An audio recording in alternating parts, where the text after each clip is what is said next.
Hi everyone, it's your boy Zach, and if you are saying, didn't I already do Love, Death plus Robots? Yeah, I did a couple weeks ago, and it was, I think I liked 2 out of the 4 I watched. So, Love, Death plus Robots is a Netflix, supposedly like adult-oriented sci-fi anthology. I don't know. That doesn't seem that like necessarily adult, but it's 16, I believe, 14 or 16 shorts. They're all in a very reasonable length. I worked them into my workout, and I was always quite happy. As soon as you start going, hey, can you guys wrap this one up? They're wrapping it up. It's like the perfect length for a sci-fi anthology. That being said, even though I like a lot of sci-fi movies, I would not call myself a sci-fi science fiction fan. And that probably goes back into being, young and reading these Isaac Asimov. Didn't he have like a magazine or a digest?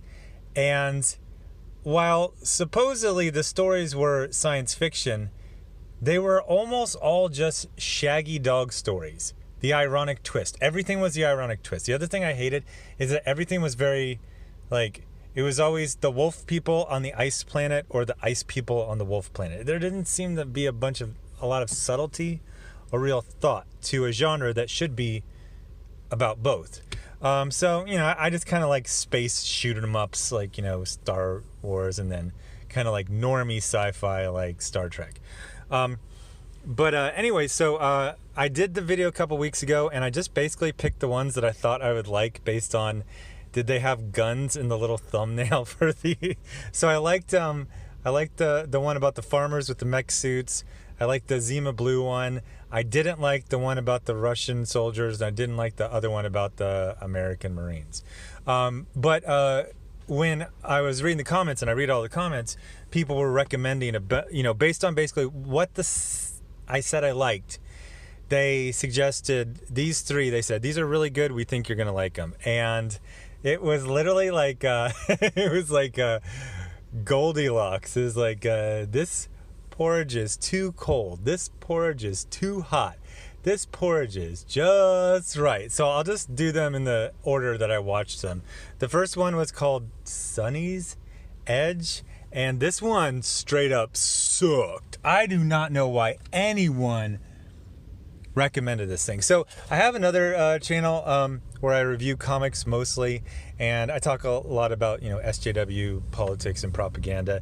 And I talked about it for like 2 years before I figured out a very, very easy, simple way to explain why SJW, politics, and propaganda is bad.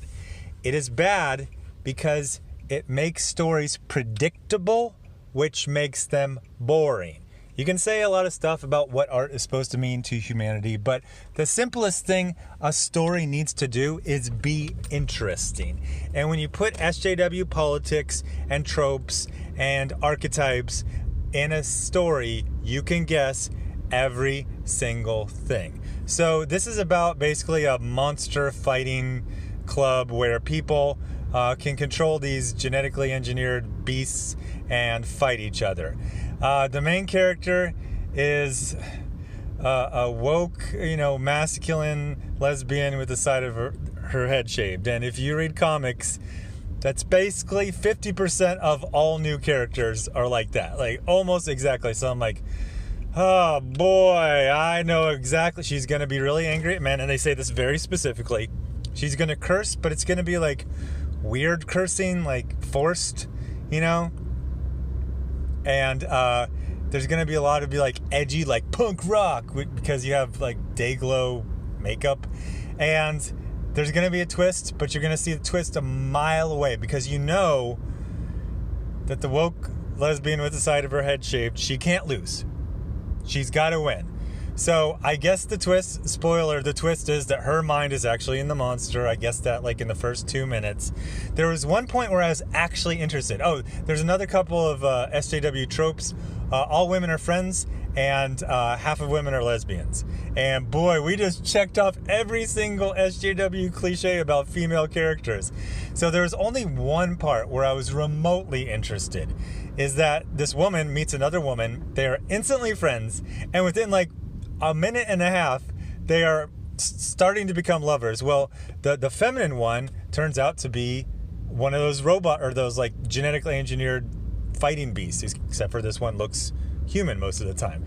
So then it apparently kills the lead character, and you're like, whoa, okay, I didn't see that happen. I was sure that, but then her mind was in the monster, and there's literally no point. By the way, there was real strong anti-male, what is that called, misandry, and there wasn't any like, oh, it's so unfortunate. It was basically presented as positive. So it was like, okay, this porridge is too hot. And then I watched one called, I think it's called Beyond the Aquila Rift, and that porridge was too cold. This is basically, I mean, I think the writer probably thought this was horror, but it was just very bland sci-fi where it's like the people, they think they're dreaming, but they're not dreaming, but the dreams are not, okay, whatever. It's just a dream Shaggy Dog story. There's, I gotta say though, the ship that they're in, it's like a 16-wheeler in space, you know, it hauls cargo. The front part, like, you know, like the cab, or not the cab, the tractor trailer in space, is one of the coolest spaceship designs I've ever seen. I really liked it. So there's this guy, he's got his multicultural crew. You got the woman with the short hair, because all the women can't have long hair, they can't be feminine, they all gotta be punk rock, road warrior, beat up a band, okay, whatever. The funny thing is that I always joke about this on my other channel. It's like, it's gotten to, you know, they used to do, like, especially like in the 90s, anytime there would be like a lesbian storyline in a movie or a, you know, TV show or a comic, it was always, they would like try to do like they were like woke, but it was really about being titillating. And it's like, ooh, this is taboo. And that's how it is anytime I see a man and a woman show any romantic interest in any genre thing, you know, sci-fi or comics. Whenever a man and woman are like, what is I know. So this one, you think it's going to be a little romance. They're going across the universe, and then they go through these gates that accelerate them. They end up in the wrong place. The pilot, he meets like an old flame, and it looks like, at first she's like, hey, you're stuck on the other side of the galaxy. You can't ever go back. You're so far away. And, oh yeah, also you're in the future now. But it turns out that it's a dream within a dream, and a spider woman is going to eat him. That's it. That's okay.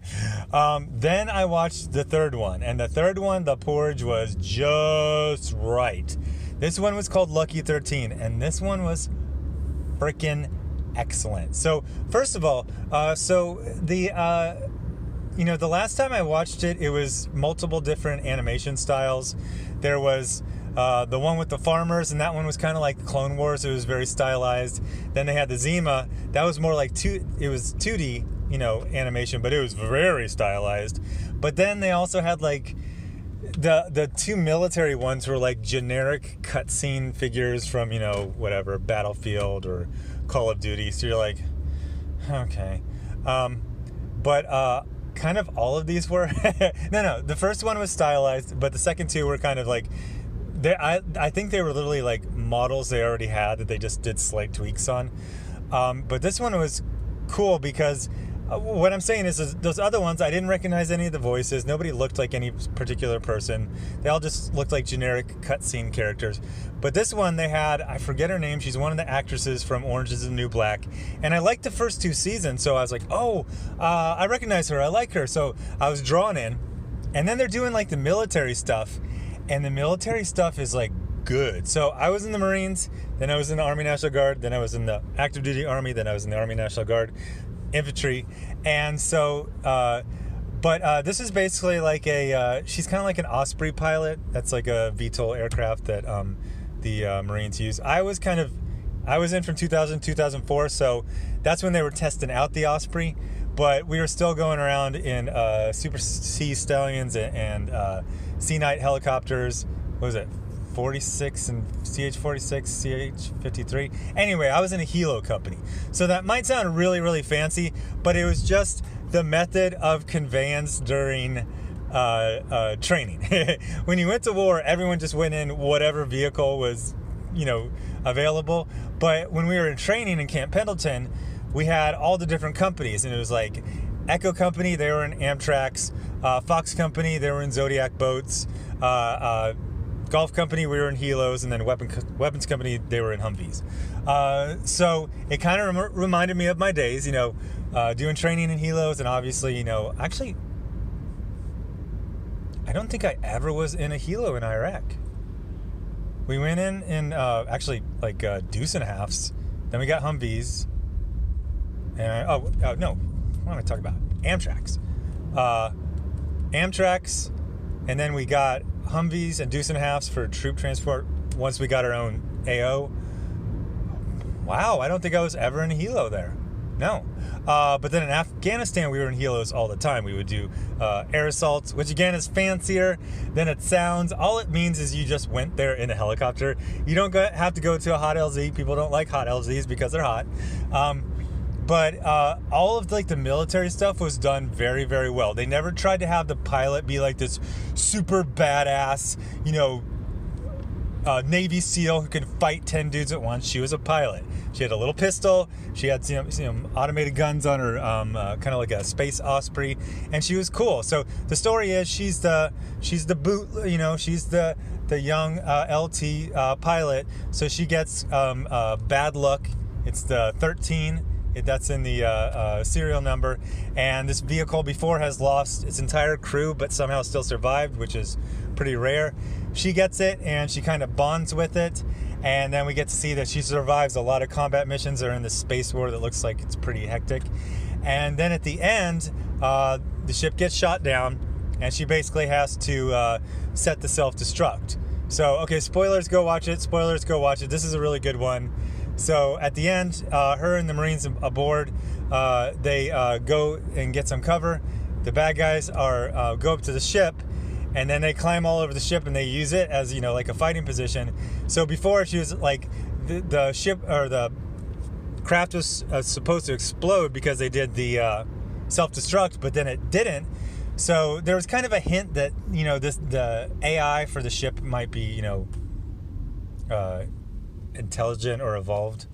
And then she goes, oh, she doesn't want to die, she doesn't want to leave. But then you see that she was actually, the ship I'm talking about was waiting for the bad guys to clamber aboard her or use her for cover, and then it exploded and took out all the bad guys and saved the crew and the captain. So that was like, and even just like the military stuff, like one time they land, they're going off the rear ramp, and then the chalk leader, he's saying, basically, the dial of a clock, you guys got from 4 to 12, you guys got on and on like that. That was actually very real, and even stuff they were saying, like all the little nomenclature and jargon was very, very accurate. So that one I really, really loved. So that's about it. Like I said, the Sonnie's Edge was too hot, Aquila was too cold, and Lucky 13 was just right. So I'd honestly probably just recommend Lucky 13. The only downside was, like I said, a lot of the characters were generic, like off the shelf. They probably used them for some commercial or something like that for Sonnie D. But the actress, they scanned her and they made her 3D model look like herself, which is a little confusing, but it really helped you identify her with her more. So anyway, thanks for watching, and I'll have more videos up tomorrow. Thanks, bye.